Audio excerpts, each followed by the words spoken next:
ഹരേ കൃഷ്ണ. ഭക്തി ഒരു രക്ഷാകവചമാകുന്നത് എങ്ങനെയാണെന്ന് നോക്കിയാലോ നമുക്ക്.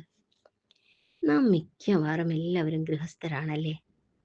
പുണ്യം ചെയ്ത വളരെ ചുരുങ്ങിയ കുടുംബങ്ങളിൽ മാത്രമാണ് കുടുംബത്തിലെ എല്ലാവരും ഈശ്വരവിശ്വാസത്തിൽ ഭക്തിയിൽ ജീവിക്കുന്നത്. മിക്ക കുടുംബത്തിലും ഈശ്വരനിൽ വിശ്വാസമുള്ള ഭക്തിയുള്ള ഒരാളെങ്കിലും ഉണ്ടാകും.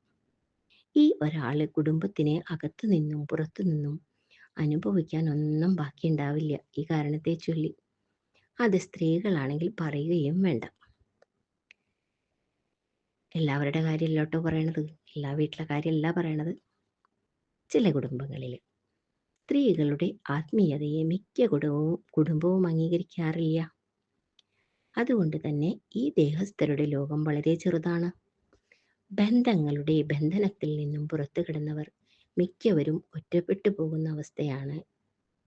സ്ത്രീ എന്ന് പറഞ്ഞാൽ ശക്തിയാണ്. അവളുടെ ആത്മീയതയെ സമൂഹം ഭയക്കുന്നുണ്ട്. അതുകൊണ്ട് തന്നെ അവളെ ഒറ്റപ്പെടുത്തുന്നു. ശരിയായ ഭക്തിയും ആത്മീയതയും ഉള്ളവർ ഒറ്റപ്പെടലിനെ ഭയക്കുന്നില്ല. അത് ശരിയായ വഴിയാണ്. ആൾക്കൂട്ടത്തിലും ഏകനായിരിക്കാൻ സാധിക്കണം. തന്നിലൂടെ ഈശ്വരനിൽ ചേരാൻ, തന്നിലൂടെ ബ്രഹ്മത്തെ അറിയാൻ, പ്രപഞ്ച സത്യത്തെ അറിയാൻ ഉചിതമായ മാർഗമാണ് ഏകാന്തത. എല്ലാ ബന്ധനങ്ങളിൽ നിന്നും ഒഴിവാക്കി ഈശ്വരൻ അവരെ ലക്ഷ്യത്തിലേക്ക് നയിക്കുന്നു. എല്ലാവരും ഏകരാണല്ലേ. ജനിച്ചതിന് എല്ലാത്തിനും മരണമുണ്ട്. എന്നാൽ മരണം ഒടുക്കം മാത്രമല്ല, തുടക്കവും കൂടിയാണ്. ഭക്തിയിൽ ആത്മീയതയിൽ ജീവിക്കുന്നവരെ, അത് സ്ത്രീയോ പുരുഷനോ ആയിക്കൊള്ളട്ടെ, അവരെ ഒരു തരത്തിലും തടയേണ്ടതില്ല. അത് പാപവുമായി മാറും. കാരണം ദേഹം മാത്രമേ നശിക്കുന്നുള്ളൂ, ആത്മാവിന് നാശമുണ്ടാകുന്നില്ല.